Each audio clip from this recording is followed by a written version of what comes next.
shining bright like a ray. Yeah, my smile stay blinding, feet not reclining, boots on the ground like I'm hunting Bin Laden.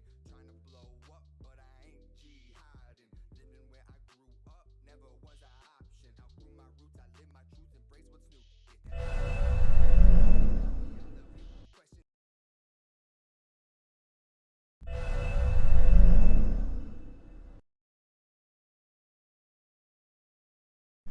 Ah, there you go. There you go. What's good, guys? Um, welcome to Let's Be Real NBA edition. Today I am going to be talking about, of course, like the importance of a championship. In regards to the NBA, how they actually do mean a lot to the players. Because a lot of people try to say like, oh, because this person got more rings, they're more. No, we're gonna add context to that. All right. And then we're gonna go into, of course, competition versus help. This is in regards to the fact that everybody says like, oh, this person had to face tougher opponents, da da da da. But then you look back at their teammates and notice that they have help for those teammates, or less help, depends on who they are. And then of course we have my own thing called Context Matters, where I take a situation that people have completely um, seem to have forgotten or leave out, and that way we can add more. We can fill in the holes to the story, basically. All right. So the first things first is, of course, the competition, right? I mean, not the competition, the championships. So the main goal in the NBA is to always have a championship. Right. That's the main goal of the NBA is to be a champion. Right. You compete for it every single week, and you you try your best. You try your best to make sure it happens. Some teams you could kind of tell they're not ready to take the sport seriously. I would say. Um, like if you look at it in regards to if you look at it in regards to like the Sacramento Kings, right? The Sacramento Kings have not made any moves to give them a championship type of run. They haven't made any moves in the past couple years, ever since Boogie Cousins was gone and Rudy Gay. Same thing I would say for the Orlando Magic. It's just a rebuild now. Who else would we say? Oklahoma City. They're not going for a championship anymore. Timberwolves. I don't know what the hell's going on with Timberwolves, but Timberwolves aren't trying either. And then when it comes to the winning of the sport, we have, of course, like the most known, which is mostly Lakers, Bulls, Celtics. You you can add Spurs. You got the Spurs in there. They always compete every year. So one of the biggest issues that I have in regards to the championship is that a lot of people are trying to downplay championships, right? They're trying to downplay the importance of championships. Mind you, the goal every year in the NBA is to win one. So how do you downplay the actual goal of every player in the league? How do you downplay that? Right? How do you say this is not important? That doesn't make sense. How do you have one main goal in the NBA and then say that main goal isn't as important? Right? Well, let's be real with it. There are certain players, right? And this is why I have this up here so everybody can see what I'm doing. So let's go for Robert Horry, right? Oh shit, there you go. Let's go Robert Horry, right? So Robert Horry has, I believe, 7 chips. See, seven-time NBA champion. Oh, I don't want no car sale. 7-time NBA champion, all rookie, right? 1992 all rookie. Okay, I want you to look at his stats. Look at his stats. I'm gonna put it this way. So his best season, would you say, with the Houston Rockets? He averaged 12, 4, and 5. Pretty decent for a role player, right? Pretty good, right? Pretty good. His next time with the Houston Rockets. So these are the 2 back-to-backs that the Houston Rockets had. Right. Wait, hold on. Yeah, these are the 2 back-to-backs. So then he averaged 10. He averaged 10, 3, and 5. Again, decent for a role player, right? But you can kind of see how he benefited from just being on different teams, right? So these are the two chips that the Houston Rockets won right here. So let's go by season again. We got the two chips the Houston Rockets won. So those two, right? Oh, actually, I think I'm tripping. My bad. These are the two the Houston Rockets ones. 91, 93 to 94, 94 to 95. The Bulls won 96, 95 to 96, 96 to 97, 97 to 98. So it's these two. So these ones you could put an average that he averaged. Let's say, let's make it an even 10, right? So he averaged 10. Let's make it a 3, 3.1, or just really make it a 3. 10, 3, and 5, right? He then goes to the Lakers in the 99 to 2000, right? This is when they won another chip, where he averaged 5, 1, basically, and 4, right? Then Lakers again, and Lakers again. So he was part of the Lakers 3P, right? Then he goes on to San Antonio. You can't make this up. He literally transfers it, unless he went to the Bulls, right? He literally transfers to the next championship team that wins, basically. But then he leaves LA. LA's three-peat's done. Then he goes to San Antonio. San Antonio starts going on a run. Everybody knows San Antonio's run. And what I'm seeing a lot of people do is say, oh, if we want to compare rings, then Robert Horry should be up there with like, should be better than like Jordan or LeBron and shit like that. And it's like, listen, Robert Horry did his job, right? He did his job. He was on a team that wins chips. He was on the team that wins chips. I'm not even gonna lie to you. He got his chips. Now, if these are your averages, though, if these are your averages on winning teams, right? Right, your best year you average 12 points. Your best year you average 7 rebounds. Your best year you average 4 assists. Right. So let's take his best year. Right, his best years of each individual stat. Let's give him a 12. Let's give him a 12, 8. We go put it up for him. 12, 8, and 4. You know what that means, right? That means at most he's still a role player. He's never that. He's never a star. If anything, he's a 6-man off the bench. Right? Let's give him like a 6-man option, right? The issue I have when people try to put people like Robert Horry in is because this is when they leave out the context, right? This is when they leave out the context. Robert Horry has never been a leading force in the NBA. He has never been a leading force on his team. So how are you gonna compare just the raw number of 7 to 6? That doesn't make sense, right?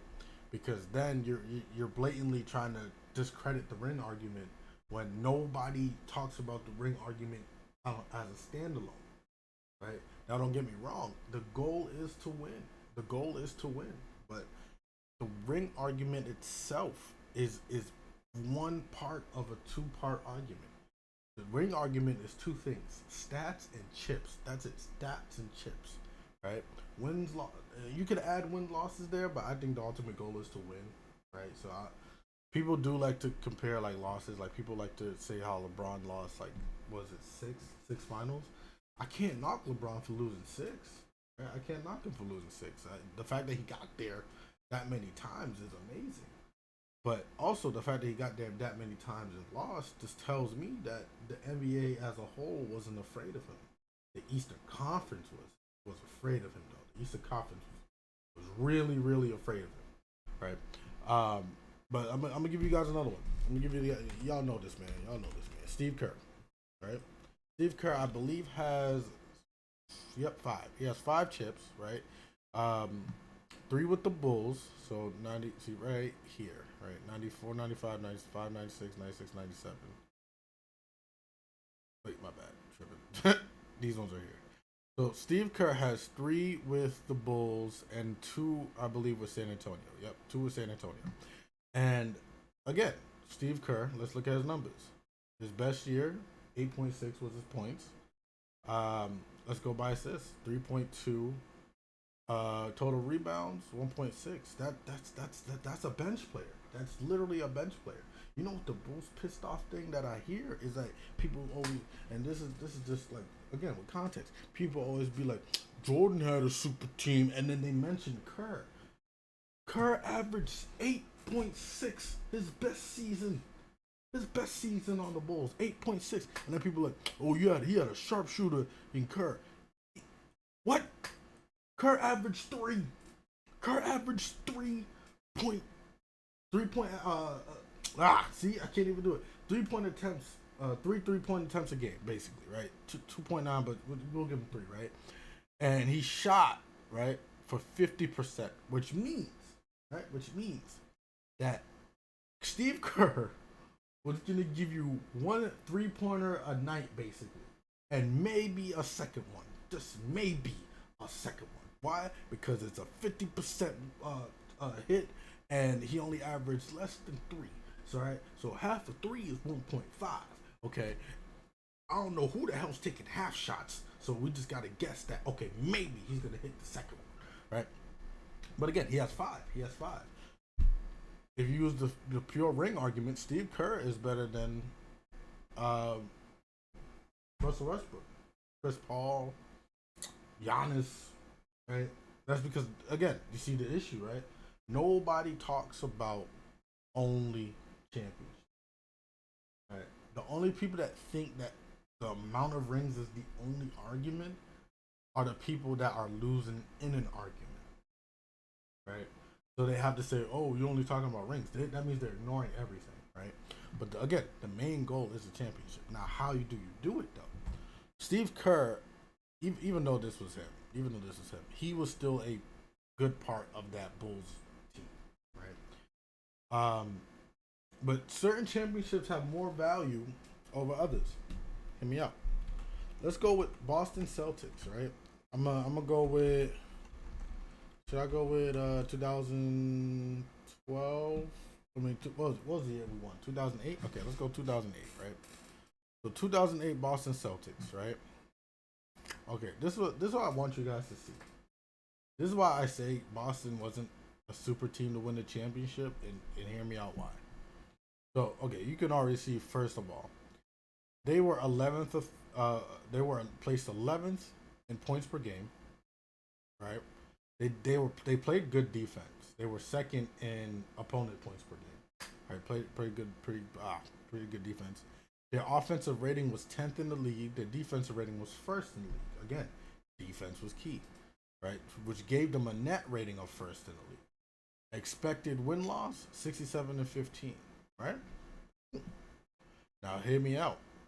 What if I told you that not a single player on that Boston team averaged more than 20? What if I told you that? Right, that big bad Boston team. What if I told you not a single player averaged more than 20? Except I think KG in the playoffs. All right, so let's look. Paul Pierce 19, Kevin Garnett 18, Ray Allen 17, Rondo 10. Right? I just want to get. You know what's the crazy part? I want to give you guys a comparison as well. So this is the Boston Celtics team, right? This is the team that won and beat Kobe. 19, 18, 17, 10, 7, 7, 7, 7, 6, 6, 6. And then my boy Brian Scalabrine with the mean 1.8, the mean 2 points.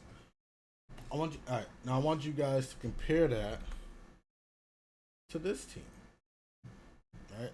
Again, this is not a knock on Bron. This is just eliminating. This is adding context.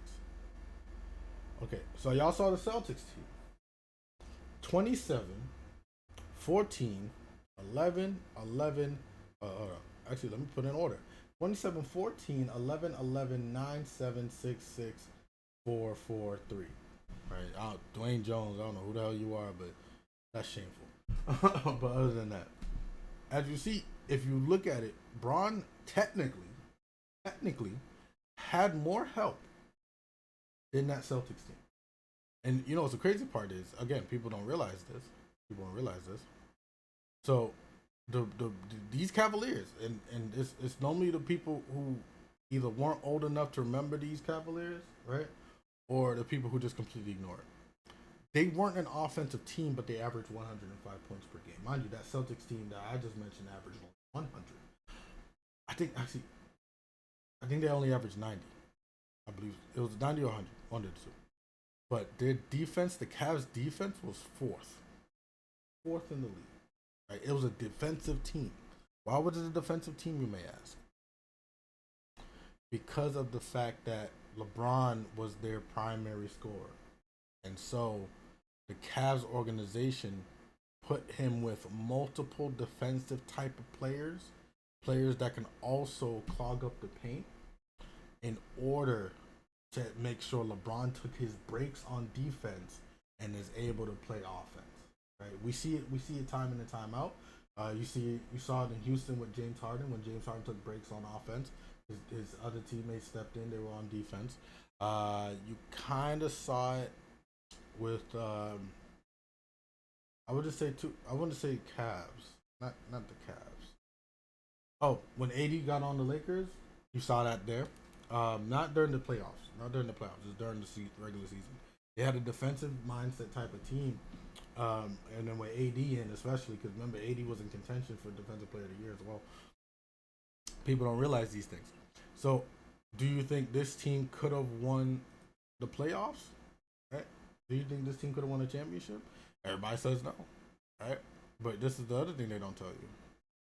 When, how do I do it? There you go. Playoffs. Or should I go to finals? I think it's finals I want to go to. All right. So this is the regular season. 24. Oh, this start for 30 minutes. Let me not do that. Okay. So 27, 14, 11, 11, 9. That's the first five, right? 25, 12, 11, 11, 9. Right? So that means on average, they only went down 2 points from what they normally did. Right? You had three players, which is probably the reason.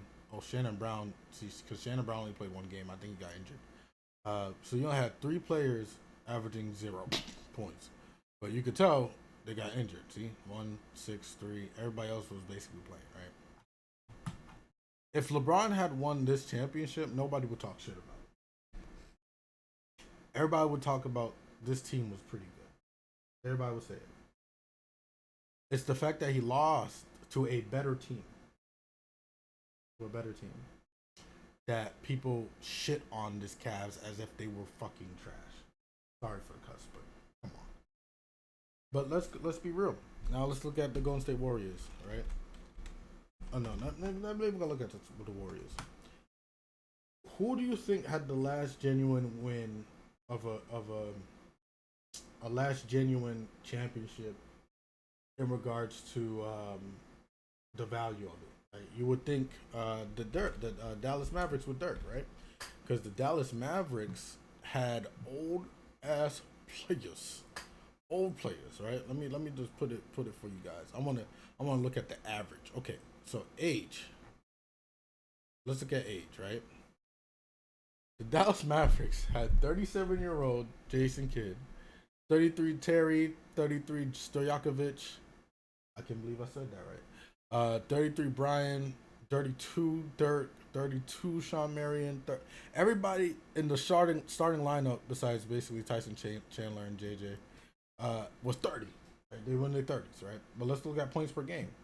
23, 15, 15, 12, 10. These are sounding familiar, right? The main star is going for the 20s, and you have probably about 4 people in the double digits, right? Let's look at playoffs now. This is why you gotta admit Dirk was a bad man, though. Dirk averaged 27, right? Jason Terry averaged 17, and then Sean Marion averaged 11. So as you can see, the Mavericks actually dropped off in the playoffs, right? The Mavericks actually dropped off because JJ, who was averaging 9.5, went 9.3. Jason Kidd, who was averaging, where'd he go? 7.9, I think he stepped up. He stepped up to 9.3, right? Caron Butler, I think they lost him. So you don't have Caron Butler. So that's 11. That's 15 points gone. How the hell that team win? What the fuck? Hey yo, that's just wild to me. But disregard that. So this is why I always tell people, like, championships always matter. Um, but what we have to stop doing is, like, if a team loses to a team that they relatively can be compared to, right? Don't make excuses. Don't make excuses. On top of that, in regards to players having rings, you know the difference between a key player having a ring and a bench player having a ring. Y'all know the difference between the two. Y'all gotta stop acting like you don't know, right? Hell no, nobody thinks fucking Robert Horey is better than Michael Jordan and LeBron James. Nobody thinks that. But because people bring up the argument of rings in the GOAT debate, right? The people who get told about the rings often say, "What about Robert Horry? You know, what about Steve Kerr? What about all these players?" You know damn well that's not the argument that they're trying to make, but you're trying to shift the narrative. You're trying to shift the narrative. Don't shift no narrative, right? It's all about context. There ain't no narrative if there's context, right? So now this is kind of relates to what I'm about to lead into, is competition versus help, right? And this is what I mean. When you have competition in the league, competition has stayed. If you look at it, competition in the league, within the league, has stayed the same up until 2011. Up until 2011, the competition in the league has stayed the same. Actually, let me rephrase that. When the Celtics dynasty was done and the Lakers dynasty was done, that's when it became kind of relative, right? So this is why I say that. So let's go with the Boston Celtics again, right? The reason why people don't realize this. So this was right here. There you go. So the reason why the Boston Celtics won these chips, right? But a lot of people don't realize is that the Celtics, or around this time, there was no trade of players, right? When you signed to a team, that was your team, right? There was no trade or anything. Boston always got the best prospects, right? And if you remember, and for those who are old enough to remember this time, Boston was a more desirable city to be in than like Philadelphia and stuff like that. So what did you do? You oftentimes had the best player on the best team. It just so happened that about 4 of the best players in the league played with Boston, right? Boston had no competition. Let's be real. You don't win 11 fucking years, and hell no. You don't win 11 years, and there's competition. You don't do that, right? But this is also around the time of plumbers, right? It's like you don't even gotta put in air quotes because this is actually that time. You had people. This is around the time the NBA and the ABA. You didn't have full-time athletes, right? They had weekend jobs and all that stuff because it didn't pay much. So you have people who are teachers who got out of class and then now they got to go to a practice or an NBA game, like kind of like how we do with these like AAU leagues and things like that. Like you had a life outside of it, and then you showed up for ball. This is around that time, up until the 70s, right? It wasn't until the 70s that you start to see actual contracts that bring in the money, right? But up until the 70s, that was always it. And as you can see, there was a trend. Up until the 70s, Celtics. Then I believe they lose too. I'm trying to remember. I forgot. But this is what I'm talking about though. Like this is what I'm talking about. It's just like Boston always was dominant. But now comes the 80s, right? Here comes Magic Johnson, right? Magic Johnson comes in. Kareem Abdul-Jabbar gets traded or signed. I forgot the two. To the Lakers, and I think 2 years later they get James Worthy, right? Again, this is where competition is relative because you had basically 3 of the top 10 players at the time signed on to the same team, right? Competition wasn't really there, but the Celtics also had 3 of the top 10 players at the same time on their team. So you only have one team that can compete with the Celtics. Then when the pace started to slow down, this is when you start to see around 88, you start to see the Pistons come. Right, the Pistons have always been the Pistons, right? They've always been the Rough Riders and all that stuff. But what ends up happening is Bird hurts his back, and Magic around this time confesses to the HIV, right? So these are happening around the same time. So you start to see a kind of drop between the Celtics and the Lakers, right? So I think, and I think one year the Pistons swept the Lakers. Yes, sir. Yes, sir. How you doing, John? How you doing? Yeah, I do basketball streams on Thursdays. Uh, so yeah, again, competition is relative, but then you start to see because the Pistons then went back to back. You start to see now the Chicago Bulls come in, and then people. This is the issue that people think, which they kind of leave out, is that these teams are all building. Right? These teams are building up, right? Chicago Bulls, I believe they get Scotty around here, or I think it's here, right? Yeah, 98. I think they get Scotty in 87. So 87 to 88. So only 3 years after Jordan gets drafted, right? This is also the years that people talk about Jordan. These three, right? You see how dumb it kind of is, though. Like imagine getting drafted, and then your first 3 years, people are like, "Oh, you ain't win. You ain't win against the legendary teams of the '80s. You ain't win against them." See how that sounds? Like what? Right. So, but as Jordan starts to build, you start to see the Suns build. You start to see the Trailblazers build up. Basically, everybody in Jordan's draft class is starting to peak around the same time, right? So this is when you start to see the first thing. I think it was they faced the Lakers. Lakers were still competitive. You don't understand sports? Gotta get into it, brother. Gotta get into it. Lakers were competitive. There's a reason why the Lakers made the finals. Like people like to discredit the Lakers because they lost to the Bulls. I still call it the Jordan effect because you discredit a team for losing. Oh no, bad. You tell me a team is trash because they lost in the finals.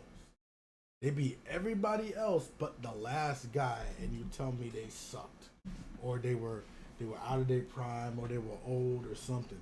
Mind you, I just showed you guys that the average age on the Dallas Mavericks was what, 34, right?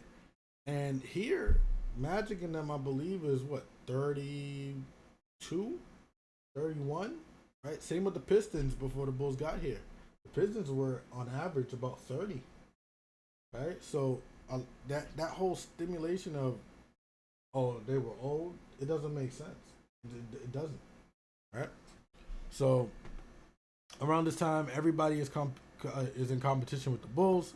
However, this is what the thing that people don't realize. Phil Jackson is the primary, in my opinion, the primary reason that the Bulls win with the triangle. Right? Jordan is the main guy. Right? We've seen what happens when Jordan loses, and what happens. They always lose to the Eastern Conference Finals. Jordan, you need Jordan in that triangle, or you need somebody like Jordan in that triangle. You know how you could tell you need somebody like Jordan in that triangle for it to work? Because the next time Bill made the triangle, guess who the hell the player was for him to actually have a successful triangle? Fucking Kobe. Kobe was literally Jordan 2.0. Literally. It did not work until they got Kobe into it. Right? Same thing here. They tried to make it good work with Scotty. Scotty couldn't do it. They tried to make it work with Scotty again. They couldn't do it. This is when MJ came back. This is around the time they was about to miss the playoffs, actually. Right? I think 17 game stretch. But everybody's in competition. The Phoenix Suns, top team in the league. What happens? They lose to the Bulls, right? That's relative competition. Wasn't a sweep, right? Trailblazers. Clyde was the second best shooting guard behind MJ in that time, right? It was Clyde. Clyde was a monster. And a lot of people discredit Larry Johnson from the Phoenix Suns. But those two alone, it's relative competition. Like these are teams that could beat the Bulls. Like these are roster against roster.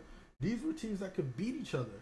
The issue was, again, the triangle. The triangle is what made this a successful thing for the Bulls, right? Third time, I believe this was. Let's see. Yeah, this was Clyde right here. This was Clyde right here. So these three it's all because the triangle was implemented, right? These three right here, right? Then they failed the triangle of these two, right? And then this is when you start to see the rise of Hakeem. Mind you, Hakeem has always been that good, right? But he still got better over time. And it just so happens that, and I call it like, the butterfly effect or causing effect. I tell people all the time, the league ends up different if MJ doesn't retire. Right? I don't mean like the Bulls get to the finals or the Rockets get to the finals. I mean every team's mentality switches because once Jordan retired, guess what everybody's mentality was? We can win now. Right? That was their mentality. So every team adjusted to that. Right? We can win now. So every team adjusted to that, but they didn't know who was going to be in the finals, who were they going to beat. So what ends up happening is nobody knew how to build the teams.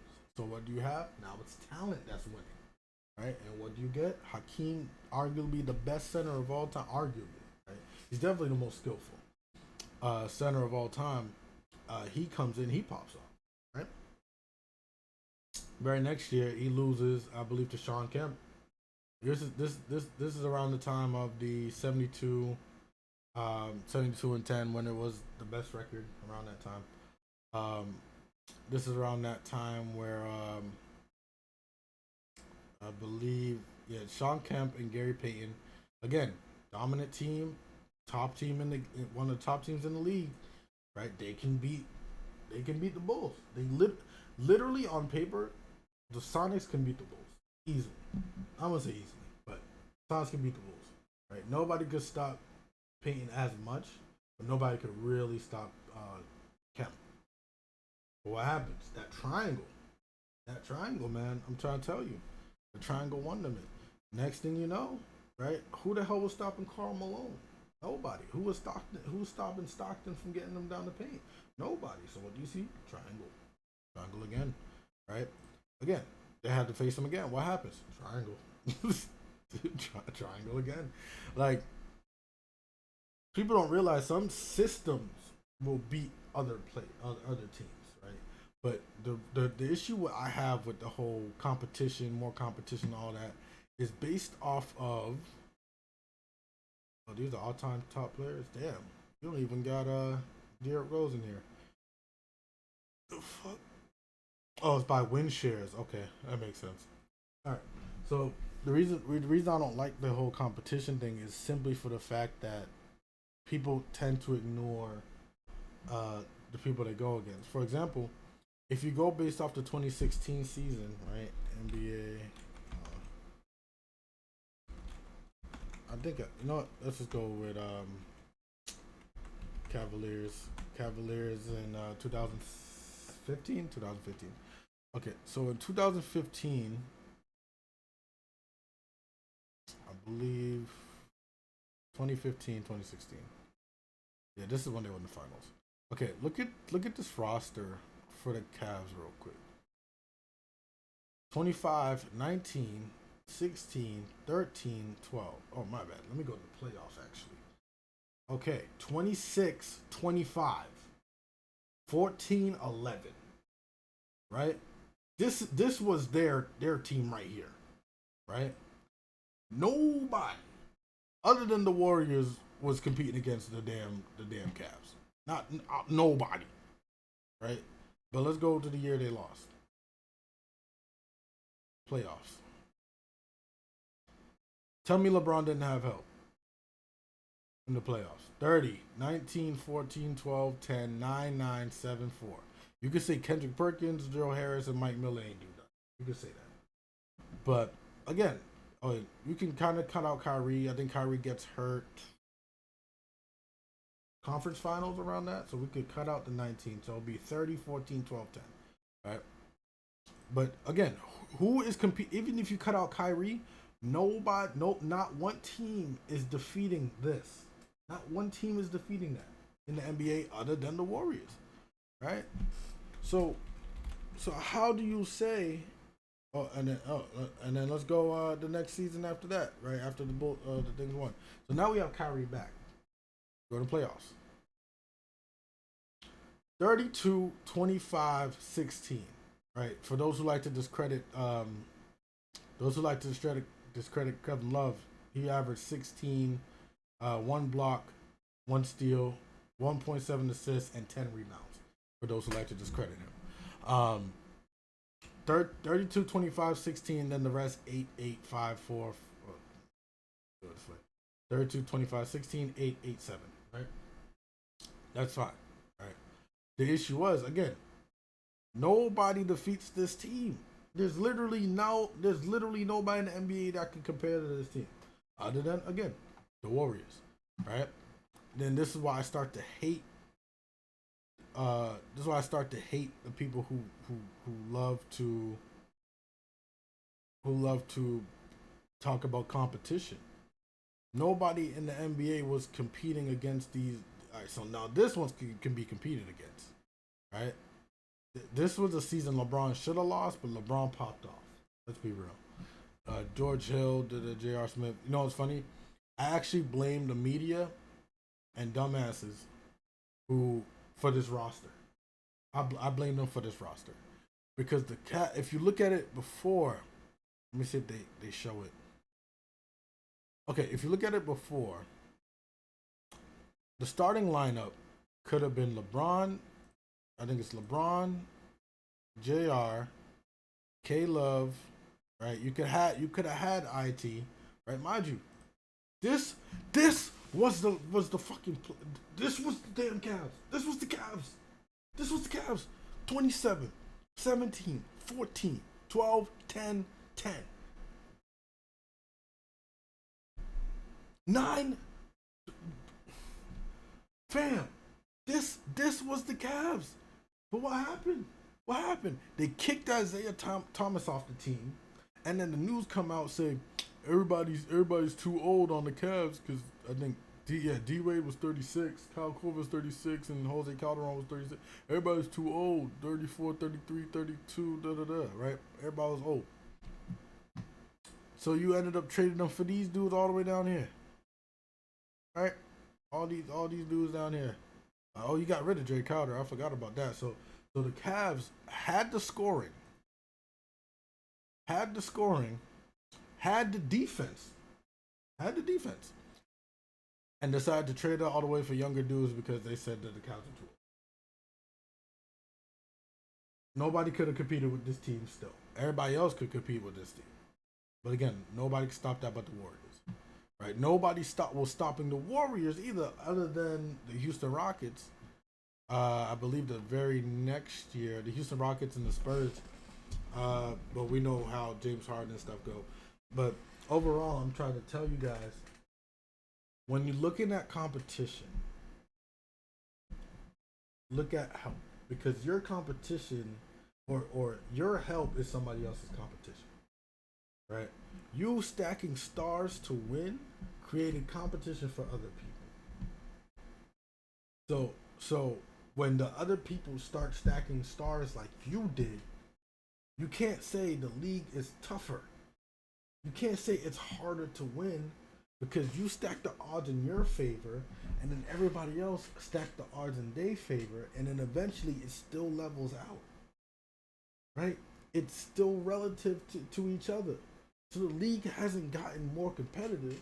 What you're seeing now is a top 10 player teaming up with another top 10 player versus another top 10 player who teamed up with another top 10 player. Right? That's all you're seeing. So in regards to the competition aspect of it, nothing has changed. Now you literally just have stacked team versus stacked team. It's not stacked team versus home-built team that's somewhat suffering, but they're trying to win, right? You know, it's stacked team versus stacked team. That's why people hold certain championships in higher regard. Giannis's championship, even though if Kevin Durant had one less shoe size, he would not have had that championship. I'm just saying.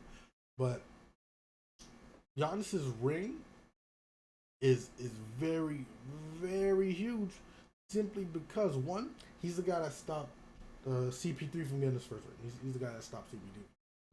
Two, Giannis literally could have left. Everybody told him for the past 3 years since he was MVP. Everybody told him Giannis needs to leave. Giannis needs to go.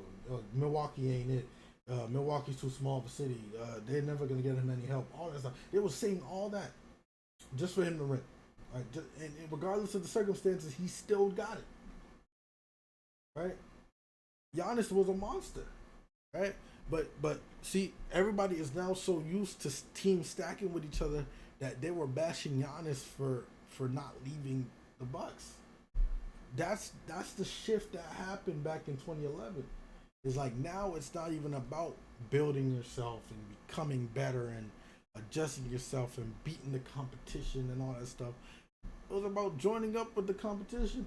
The dude that beat you yesterday, y'all best friends tomorrow. What? I mean, what? You beat me. I'm gonna beat your ass too. Right?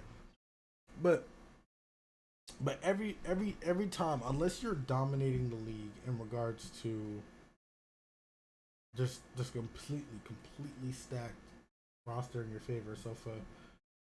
So for majority of the time between the 2010s, it's always been heat, right? Actually, I'm not even gonna count the last Heat because people started to fall off. But the Heat for the past 3 years, over that past 3 years. Then it was the Cavs for 3 years, so that's 6 out of 10. Then it was the Lakers for 1. On the east side is Heat 3, Cavs 3. Then the west side, it's Warriors after KD joined. That was it. That's your super teams. That's your super teams. You could argue not CP3. You could argue Westbrook, Paul George, and Carmelo, but Carmelo was over here averaging what, 8-3? Actually, let's see. Oklahoma City, yep. What was the year? 2016 or 2017 that Carmelo came in? Yeah, it's the one that Russell was by himself. Okay. Playoffs. There it is. Paul George, 25, 21, 16, 13, 10. Oh, that's pretty decent, actually.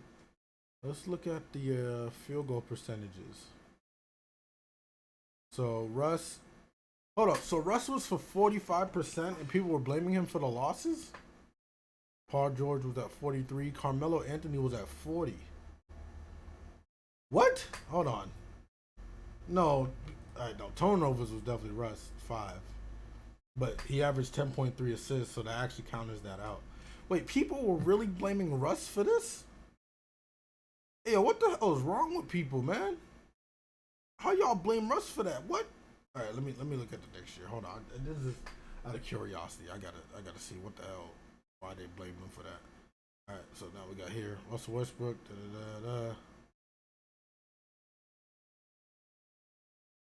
Okay.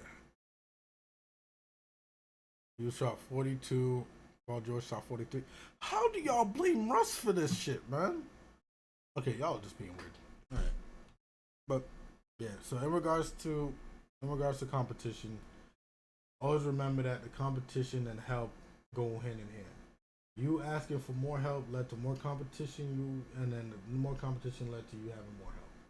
All right, that's just how it goes. All right. So when you say the league is more competitive and is more difficult, compared to what though? In regards to the teams that play, compared to what? Right? If you want to compare it to the 90s, that makes no sense because you can't say one-on-one ball is less competitive than 3-on-3 ball, right? Because that's how it was back then. You had a superstar, you had a somewhat all-star, and then you had role players. Now you have 3 superstars. so you can't say that that the competition is more competition. You can't say that. because of the fact that what are you comparing it to in the present tense? Are you comparing it to the teams in last place? Like I don't. It doesn't make sense. Regardless. So now here it comes. It's gonna do a short one. When I say context matters. Very very short one. So I want to talk about MVPs. A lot of people love to bring up the fact that they think the MVP needs to change, right? It needs to be based off of who's actually the best player. That's not what the thing is, right? Hear me out. MVP is the most valuable player. Right? The value isn't based off your skill, but where you brought your team, right? In regards to the regular season, regular season is measured based off your record, right? So if you're MVP of the league, more than likely you're in one of the top 5 teams in the NBA, right? Unless, this is where story happens. Unless you do some crazy historical shit like Russell Westbrook did, right? Average a triple double ain't no way nobody and average a triple double while you lost the second best player in the NBA. Like, just imagine they're damn sure they're gonna give him MVP, right? But I see a lot of people get mad at the whole MVP thing. And it's like, oh, this person should get it because they're the most valuable to their team, right? If that team lost them, then they wouldn't even be in the playoffs. They'll be at the bottom of the thing. It's like, yeah, no shit. You can't have the main and best player of a team leave, right? And then the team just somehow gets better. Like that, no. What? That doesn't happen. So when you're thinking about MVPs, always think about, is the player on a top team? Did that player's skill bring his team within the top 5, top 3, top 2, top 1? Just did it do it? If the answer is no, more than likely they are not the MVP. Right? Do they have challenges that they have to face, or is the game just too easy for them? Right? If they have challenges they have to face, again, you can add that. Right?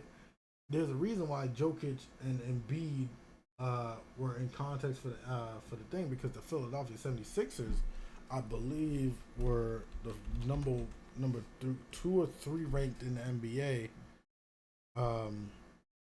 Hey, shout out to my boy AI. Let me see here. First of 5. Let me look at this one. So they're standing. They were see look. The damn 76 was the first in the Eastern Conference. Like how you not gonna have Embiid into the conversation? That doesn't make sense. But then let's go to Denver Nuggets. Denver Nuggets were 3rd in the Western Conference Finals. So you could argue they were the top 5 team, which is why Jokic. Let's look at Jokic's stats now. Because of the stats, Jokic, a big man who doesn't really play like a big man, averaged 26, 10, and 8. And people were mad as shit that he got MVP. How you get mad at that? He's literally, those stats alone, with 86% free throw shooting, I believe effective field goal rate 60%, 3-point percentage 0.38, and field goal percentage 0.56. That's better than most of your favorite players. And he mind you, he didn't have Murray anymore.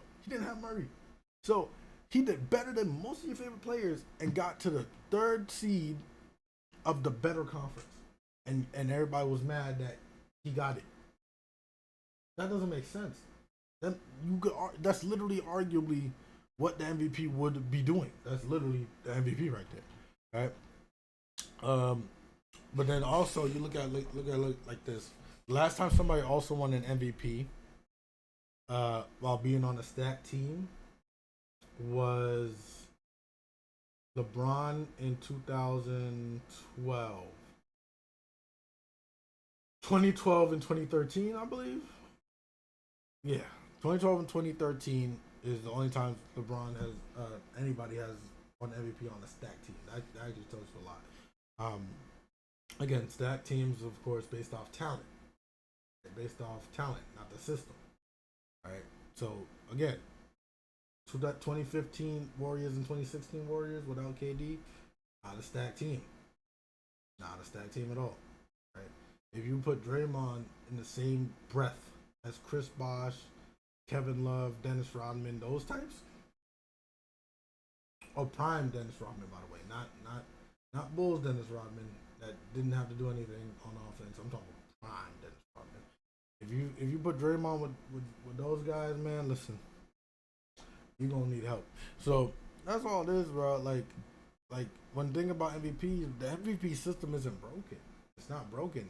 Russell Westbrook was the one in 100, right? Because his storyline was just too big to not put, right?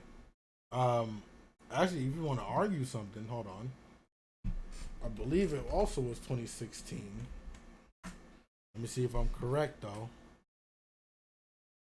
I believe this is it right here. Let me see what. Okay. You want to know who should have been MVP? Want to know who should have been MVP, but they gave it to. I think this is when they gave it to Harden. Yeah, this is when they gave it to Harden. So this was the Celtics. 53 and 29. First in the NBA, right? 7th in points per game. 15th in the points per game. That means their defense pretty sucked. 13th. Defense pretty sucked. Beat the Chicago Bulls by 4-2. Beat the Washington Wizards 4-3, and then lost to the Cavs 1-4. Right. But if you go based off the regular season, you know who should have been MVP? This man right here, Isaiah fucking Thomas. Right? Isaiah Thomas should have been MVP that season. Right? 0.46%, 0.379% from three. Field goal percent of 90%. 28 points per game. Man averaged less than a block, but makes sense. The man's like 5'6", right? Almost 1 steal, 6 assists basically, and like 3 rebounds. Well, again, the man's like 5'6". That's MVP, but he was like 4th because nobody wanted Isaiah Thomas to win. It's not good for the league if a little man wins the MVP. But yeah, but that's it for today, y'all. Ooh, man, this was good. I just want to make sure people love to tell the whole story of things rather than just part of the story. Again, I don't like narratives, so don't leave out certain parts of the story in order to appease your own mindset. So definitely look out for people who love to do that.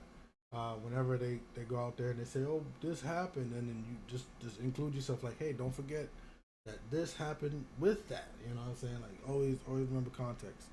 All right. So with that, I appreciate y'all for tuning in. I'm gonna go lay down. It's like, nah, I'm gonna probably play some video games. You guys have a very good night.